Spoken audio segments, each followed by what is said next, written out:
All right, good morning, everybody. Welcome to Monday's, June 8th already. Wow, time is just going by real quickly, it seems like, at least in my life.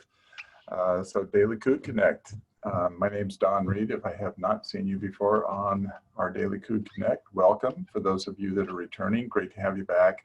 Hope everybody had a great weekend. If you were here in the Poland-Moscow area, boy, we got some water yesterday, didn't we? It was raining and nasty, but it's a beautiful day out today and a great way to start the week. So today, actually going to be a little bit of an extension from some things that I talked about on Friday. And we're going to look at building resilience during difficult times. I'm going to give you some highlight information and give you a reference source where I pulled much of this information, although a couple of the slides, if you were with us on Friday, you will recognize showed up there as well. So I will give you the reference information, and by the end of the slideshow, I will show you a website that is totally free if you want to download the source material that I pulled from today. Also be ready to use the chat line. I'm going to ask you for a couple things out of there. And we will also do one annotation activity, and I will turn on the annotation bar when we get there. So be ready to choose a little stamp or insignia to plot on one of the drop-down lists that I'm going to have in just a moment. So without further ado, let's get going here and get the slideshow advancing. All right, so building resilience during difficult times, some foundational information. This is coming from the source material, but it also comes from a whole body of work called emotional intelligence. Something if you're interested in us getting topical presenters around emotional intelligence, we could even start looking around for some folks to do that. But the one thing when we look at the difficult times is accept your feelings. Don't judge them. Don't say whether they're good or bad.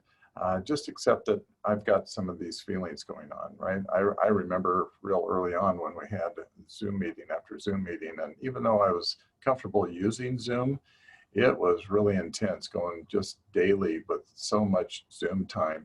And not, even though you're connecting with people and you see people, it was just really frustrating for me not to be in a room with real live people and being able to kind of read body language better and pick up on little things that people do and say, good, bad, whatever it may be. So just being able to accept that you've got those feelings, and this simple act of naming the emotions has also been shown to actually through some wellness studies to show benefit. So being able to accept them and name the emotions that we have. So in just a moment, I'm going to put up a list and going to turn on the annotation bar here. So you should be able to see the annotation bar on your screen. If you open it up, go to the 1, 2, 3, 4, fifth one from the left on the bar as I see it anyway. It says stamp, and choose a stamp. I'm going to choose mine. And when I show the next screen, if we can get over here, we're going to do just what I did, which is stamp. If we could, whoops, oh, I see what's going on. I got to get to the slide first. I learn something in Zoom every day. All right, so here we go. There's our list. Start looking it over. I'll get the stamp tool back on. Think about how you're feeling right now. In this moment, watching, the presentation today, your brain is still processing stuff from work, from home, everything else that's going on. How are you feeling right now? So a little bit anxious there, stressed. I'm going to put one up by anxious as well. Stressed, worried, fearful, low, lonely, overwhelmed. I'm going to put one by there too, because sometimes we've had a lot going on. The return to work, safe return to work training package is getting launched out there, and we had a few hiccups along the way, so I was feeling a little bit, I got to get that done, but I've got a mailbox that's full that needs to be responded to, and those types of things. All right, so lots of things going on there. Okay, so anxious, worried, frustrated, yeah. Okay, some anger too. Yep. Yeah, and that's great that everybody's just, able to at least, label it, know what it is, and the next thing is, what are we going to do about it? Right?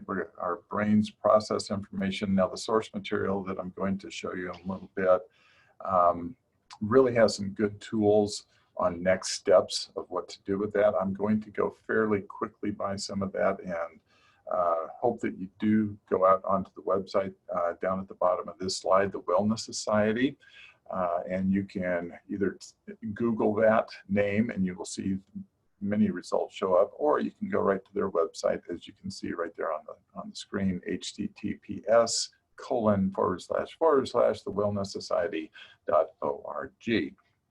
Got some free tools. They've put together some very good information, and I hope that you find it useful for you as well. All right, so moving along, going to go ahead and talk about, whoops, got to clear those annotations down my, let's see, clear all that stuff. There we go. Okay. I just love how I learn in real time, right in front of a whole bunch of people. What do we have on? 30-some people. That's great. All right. So reactive, we talked about this on Friday. As humans, email shows up, or Microsoft Teams instant message shows up, or people come in the office, or we hear a news report, or whatever it may be. We get stimulus all day long, just flooding, eyes, ears, sound. Our whole body takes it in. Stimulus response.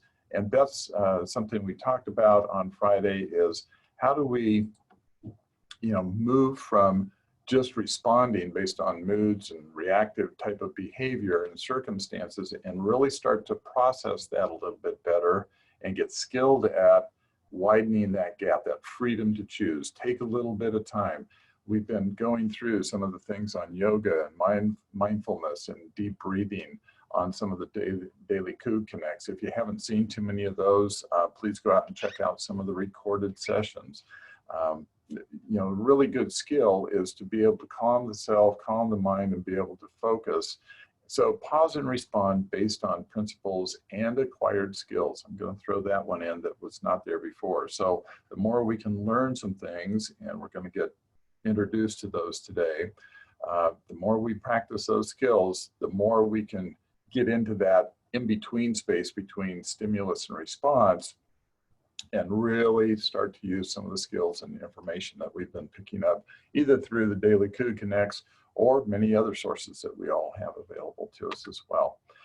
We also talked about how that related to, what do I focus on as I hear news reports and all this information that comes in, all the activity that's going on in across not only the US, but now around the world, on people's very legitimate thoughts and feelings coming out to end racism and those types of things. But what do I focus on? Am I focusing on what they're doing, right or wrong, past judgment, whatever that may be? Or am I focusing on what I can do, my circle of influence, the things I can control? So here's some things from the list that's out of the booklet that I'm going to reference and get you to. What's within my control? Well, one thing you can do is continue practicing building your resilience. Now, that entails many of the exercises that you've already seen on Daily Coug Connect. So the mindfulness, deep breathing, being able to pause in the moment and really, capture what's going on with your body and being able to process that, and learn to relax in the moment and focus on what you can do.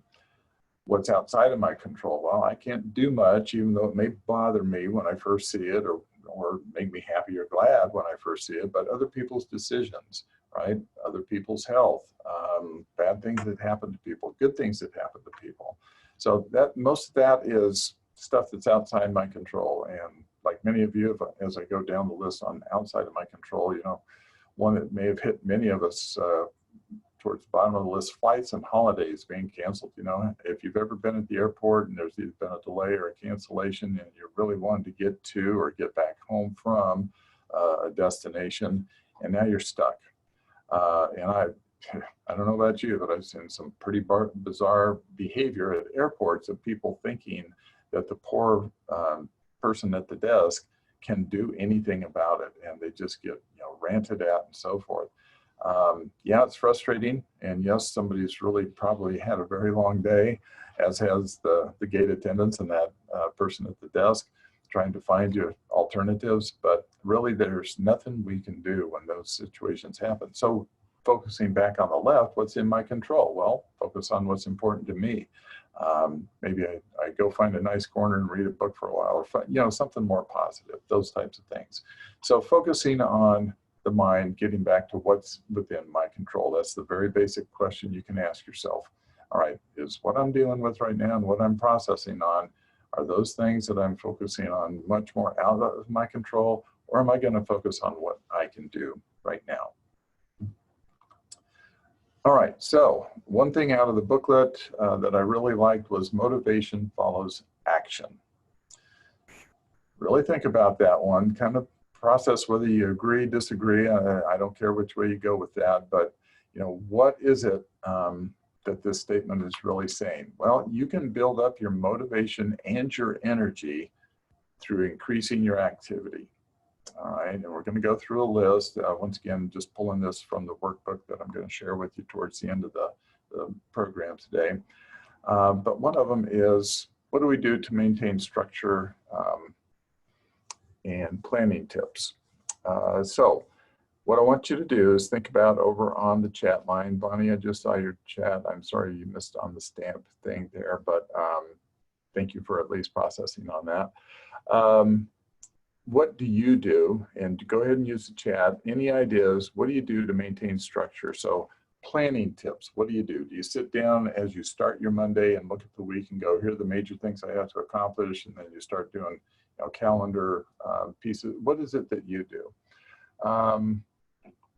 Let's see, JS, will Daily Coup Connect go through this week? Okay. Plan the night before and you put it on the calendar. All right, great. Good. So I've seen make a list. Great, thanks, Bonnie. Do a list. So lists are always good. How many of you have, keeping to-do lists, doing the same thing at the same time every day? All right, so if you do have some of those things that just need to be done, that's kind of routine that has to get there, that's great. You get in that habitual thing. Always plan for contingencies. People can come along and blow your schedule up a little bit, but always finding ways to do that. Oh, JS, that's fine. 2 separate messages, got it. Daily Coup Connect is going through the end of this week. Right now, we've just, be honest and open with you, we did not have a presenter lined up yet for Friday. We do have Monday through Thursday all set up, but we're working on getting somebody in for Friday's session. So hopefully that'll be all set up. Otherwise, you might get another dose of me. You never know. The person that steps in. Okay. Anything else? All right, the one thing about to-do lists.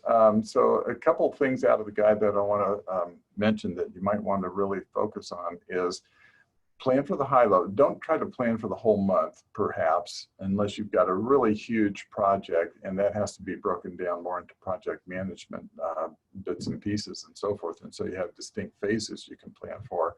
I'm just talking about the week.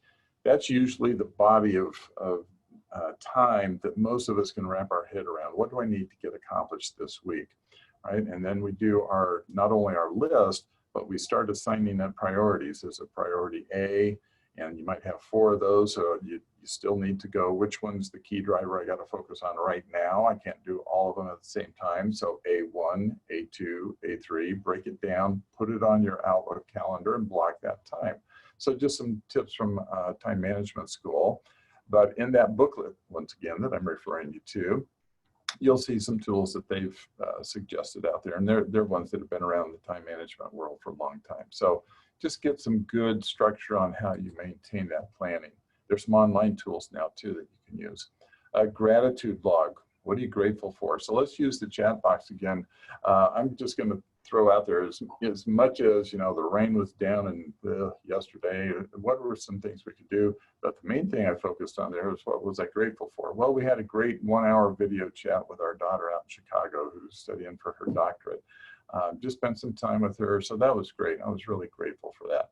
Bigger picture, I've been blessed with being married to the same person for 45 years. How she put up with me, I don't know, so I'm really grateful for that. So look around, grateful for a couple really great older brothers that I have, and they're still alive and in this world, so it's great to touch base with them. So look around, what are you grateful for? I'm grateful that I've got this great job at Washington State University too, my alma mater, so good things. So grateful for continuing to be able to work from home and contribute to my team. Thanks, Rocky. And Armin, grateful for the family, you bet. Anybody else have anything else I can put in the chat box on what you're grateful for? See that list. Stage 3, reopening, yay. You know, it seemed like it came on real fast. Just grateful for today, you bet. Hopefully wherever you're at, it's a beautiful day for you too. Got to go to the mountains this weekend. Oh, Karen, I need to really do that too. I need to get up to the mountains. I'm grateful for the dog and the family and ability to work from home and still stay productive, you bet. So I know it can be hard to do, but we go back to that earlier slide where we're checking, you know, are we feeling sad, down, lonely, whatever it is. Also remember, we can put other emotions on there too. Could be feeling happy, could be feeling grateful, those types of things. Bonnie, so grateful for friends and continuing to work. All right, all good things. Okay, third on the motivation follows action. So we can do the planning, we can practice gratitude throughout the day, right? It's not just once during the day, but throughout the day. If I'm not already doing it, I can start a daily breathing practice, right? And the more we practice some of the things that we've seen from the breathing techniques that we've learned through the chair yoga that Joanne Green's done, Bogdan did a nice one last week on deep breathing and that connection there. So focusing on your breathing practices. The more you get that down, the easier. It's kind of like riding a bicycle. The more you practice it, the faster you can get into it, the more you can concentrate on what's going on with the body and get the benefits from all of that. So that's a third one there. Improve the quality of your social connections. Prior to electronics, I used to have a statement that was the status of my mailbox literally the mail, hard copy, snail mail, the mailbox. What the contents are in my mailbox kind of reflects on how I'm doing on reaching out to my friends and family around the world. And if my mailbox is full of bills or it's empty, it's like, I'm not getting the stuff in my mailbox I want. I guess I better do something about that. Well, the same holds true today in our electronic world is if all I'm getting on my emails and all that other stuff, my personal emails and so forth, is junk mail and websites I've signed up for and that type of stuff, and maybe I'm not getting the outreach that I should be doing to initiate contacts with brothers, sisters, kids, family members, friends, that type of thing. Reached out to a friend to wish him happy birthday last week. I knew he'd been down in Mexico for 3 months, and I was just wondering if he had gotten back to Spokane yet. And he sent me a picture of him on the beach. 6 flights had been canceled and they hadn't been able to return yet, but life wasn't too bad. There he was on the beach with 82-degree temperatures. So, you know, just reaching out kind of helps out and improve that social connection that you have. And the last one, develop an exercise routine. Oh, I've been such a slug about this. I've got to get more and more. I try to do some stretches and some daily things to get my day going. I'm planning on, I've been parking fairly close to the building I work in, so it's a short walk. I'm thinking, okay, I need to extend that. I need to at least park, you know, a few blocks away, at least right now while parking's free wherever you want to park on campus here in Pullman. Park a little further away and extend that walking time, or throughout the day, plan 15 minutes to go walk around, whatever it may be. Develop that routine, as somebody previously mentioned, get that routine down. Okay, so coming to the end of what we're going to talk about today, and I did want to share with you. So this is the wellnesssociety.org site, and the free coronavirus anxiety workbook is on that site. I'm going to go ahead and go there real quickly. If this will open up, let's see if it does. It has not opened up. Okay, well, there it is. It's opening up in the background. I'm going to try to move it over here. I've got so much other junk in the way, I can't get to move. Here we go. All right. There's what you get when you click on that site, and notice that they have it, at least they've got it, there's download for free, it's in English. They've got it in Spanish, German, Dutch, and Turkish. So you can just click on that, download it for free, and you'll have the workbook. And I think I found it to be real practical, real easy to use. So I hope you do as well. The last thing I want to share with you after you see that, I'll give you another moment to capture a screenshot so you got the website or whatever. I'm going to take that off in just a minute and just finish this off with one last thing. But hope you find the workbook usable and share it with your friends. The only thing they're the Wellness Society .org is asking is just tell people where you got it from, right? That's what their work's all about.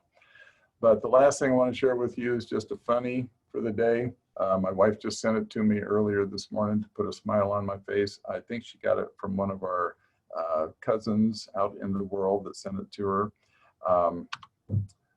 I just thought this was hilarious. You know, sometimes you just got to jump on the beanbag and see what happens. And I just love that the kids are just covered with it, even though mom or dad is probably just going, oh my gosh, what a mess to clean up. But, you know, kind of a fun way to start the day.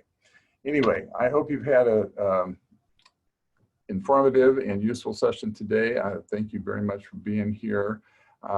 Tomorrow, Bethany Colapreet is going to do her second presentation for us, and it's going to be on Mind-Body Connection 2.0, when self-care isn't enough. So I know I'm going to tune into that, and I hope you can too. So thanks so much, everybody. I hope you have a great rest of your Monday. Thanks for being here.